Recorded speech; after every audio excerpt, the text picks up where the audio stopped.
Pak Jaya adalah kusir delman terakhir di desa Siluman, desa terpencil yang terletak di kaki bukit berhutan lebat. Usianya sudah lebih dari 50 tahun, namun tubuhnya masih kuat, dan ia tetap setia menjalankan delmannya dari pagi hingga menjelang malam. Delman tua bercat hijau dengan lonceng perungu itu telah menjadi bagian dari identitas desa. Warga menyapanya hangat setiap kali ia melintas, dan anak-anak kecil selalu tertawa gembira saat ditarik naik olehnya, gratis tanpa diminta bayar. Ia dikenal jujur, tidak neko-neko, dan tak pernah absen sholat di musola kecil di ujung jalan pasar. Namun, hidup Pak Jaya tak pernah benar-benar bahagia. Istrinya meninggal saat melahirkan anak sematawayangnya, yang juga tak lama meninggal karena sakit keras. Sejak itu, ia hidup seorang diri di rumah kayu kecil peninggalan orang tuanya. Meskipun begitu, tak pernah terdengar keluh kesah keluar dari mulutnya. Ia tetap bekerja, tetap menolong tetangga, tetap hadir dalam setiap acara kematian dan kenduri warga. Tapi dalam kesunyian hidupnya, ada beberapa pasang mata yang mengawasinya. Bukan karena iba, melainkan karena niat jahat yang mengendap. Beberapa tokoh desa mulai memandang Pak Jaya bukan sebagai sosok tua yang patut dihormati, melainkan sebagai sasaran empuk. Ia sendirian, tak ada keluarga yang akan mencarinya jika suatu hari menghilang. Dan di desa itu, kekayaan seringkali tidak datang dari kerja keras, melainkan dari jalan belakang yang dibungkus dengan ritual gelap dan perjanjian kotor. Pada malam Jumat Kliwon yang sunyi, 3 pria berkuasa di desa Siluman berkumpul di sebuah gubuk tua di tengah hutan bambu. Mereka adalah Juragan Marwan, pemilik tanah dan warung sembako terbesar di desa, Pak Bayan Raji, tangan kanan kepala desa, dan Dukun Tono, seorang dukun tua yang diam-diam dikenal memiliki ilmu pesugihan yang ditakuti. Perjamuan gelap itu bukan sekedar temu biasa, melainkan bagian dari perjanjian pesugihan yang telah mereka jaga selama lebih dari 1 windu. Ritual malam itu terasa berbeda. Dukun Tono membawa kabar buruk.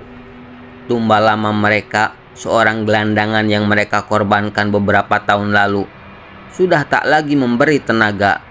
Bisnis Marwan merosot, sawah Raji tak panen, dan suara-suara dari alam gaib mulai datang lewat mimpi. Waktunya mengganti tumbal, kata Dukun Tono sambil mengunyah sirih dan menyalakan dupa kemenyan. Harus manusia yang bersih, yang tak punya ikatan, tapi punya banyak amal, agar energinya kuat. Mereka pun saling pandang dan nyaris bersamaan menyebut satu nama, Pak Jaya. Mereka tahu lelaki tua itu mudah dijebak, tidak punya anak, tidak punya istri, dan terlalu percaya pada kebaikan orang lain. Juragan Marwan akan menyusun skenario, Pak Bayan akan menjamin tidak ada penyelidikan, dan Tono akan memimpin proses pengorbanan. Semuanya demi satu hal, memperpanjang usia kejayaan mereka dengan tumbal jiwa yang suci. Hari itu, langit desa Siluman tampak mendung kelabu, meski belum musim hujan.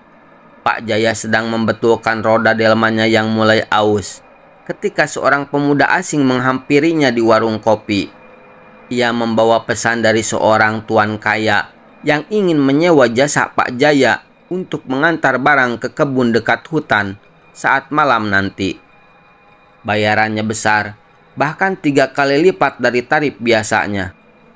Pak Jaya sempat ragu, tapi tergiur oleh iming-iming uang yang bisa ia pakai untuk memperbaiki roda dan atap rumahnya yang bocor.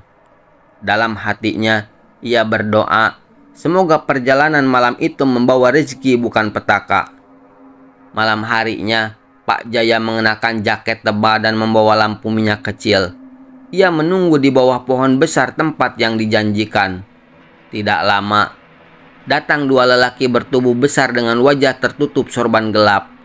Mereka membawa karung besar dan menyuruh Pak Jaya segera mengantar ke arah pinggiran hutan. Delman pun melaju perlahan menembus jalan setapak yang makin lama makin sepi. Kuda Pak Jaya sesekali meringkik, seolah tahu bahaya mengintai. Begitu tiba di tengah hutan bambu yang gelap dan berkabut, para penumpang itu mendadak menyergap. Kain kapan dililitkan ke leher Pak Jaya, dicekik kuat-kuat hingga ia tak bernapas, tak sempat melawan. Tubuh tuanya gemetar, matanya melebar saat nyawanya direnggut secara keji. Ia dikubur dangkal di tanah becek, diiringi mantra pesugihan dan sesajen lengkap, darah ayam cemani, kembang 7 rupa, serta kendi yang diisi minyak rambut dan tanah kuburan. Delman tua dan kudanya dibakar tak jauh dari situ. Api menyala, menghapus semua jejak. Beberapa hari setelah kematian Pak Jaya yang tak diketahui siapapun, suasana desa Siluman berubah. Warga mulai merasa ada yang aneh setiap malam. Mereka mendengar suara roda delman yang berderak-derak di jalan berbatu. Padahal sejak delman Pak Jaya tak terlihat lagi, tak ada delman lain yang beroperasi. Suara cambuk kusir menghentak malam dengan irama pelan. Sekali, 2 kali, seakan ada yang tengah menuntun kuda. Namun yang paling membuat bulu kuduk warga berdiri adalah suara lonceng perunggu yang dikenal semua orang.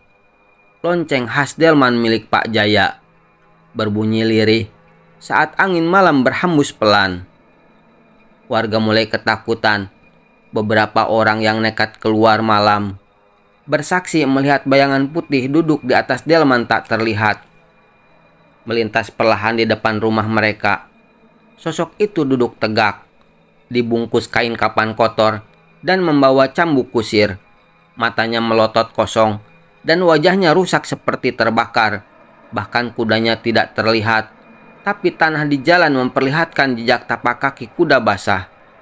Selalu mengarah ke arah utara, ke hutan tempat Pak Jaya terakhir terlihat. Seorang anak kecil mendadak demam tinggi dan mengigau tentang delman hantu yang tidak pernah berhenti. Di musola, seorang kakek tua mendengar suara orang memanggil-manggil namanya dari luar, disertai dentang lonceng yang tak henti. Semua warga mulai sadar ada sesuatu yang belum selesai. Ada arwah yang belum tenang, dan itu bukan arwah sembarangan. Itu adalah Pak Jaya, sang kusir delman yang ditumbalkan dengan kejam. Kabar kematian Juragan Marwan tersebar pagi-pagi sekali.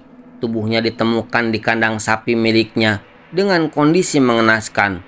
Tergeletak membeku, matanya terbuka melotot, dan mulutnya terbuka seperti ingin berteriak tapi tak sempat. Yang membuat semua orang bergidik adalah bekas tapak kaki kuda di tanah di sekelilingnya, serta goresan roda, seperti roda delman yang mengitari tubuhnya. Tak ada yang mengerti bagaimana itu bisa terjadi di kandang yang tertutup rapat. Sementara itu, Pak Bayan Raji mulai menunjukkan gelagat aneh. Ia tak berani keluar rumah setelah matahari terbenam. Istrinya menceritakan bahwa tiap malam Pak Bayan duduk gemetar di kursi ruang tamu sambil menatap pintu rumahnya yang tertutup rapat. Ia berkata, "Delmannya datang lagi. Dia berhenti di depan dan aku bisa dengar cambuknya." Istrinya mengira suaminya hanya stres karena kematian Marwan, tapi ketakutan Pak Bayan makin menjadi-jadi. Malam keempat setelah kematian Juragan Marwan, tetangga Pak Bayan mendengar jeritan panjang yang mengiris malam. Saat warga mendobrak masuk, mereka mendapati Pak Bayan terduduk kaku di bawah meja. Di lantai rumahnya ada bekas roda delman memutar dalam lingkaran, dan di tembok tertulis kalimat samar dengan arang, "Giliranmu sudah datang." Warga mulai bergunjing, mengaitkan kejadian-kejadian ini dengan arwah Pak Jaya. Tapi siapa berani mengucapkannya lantang?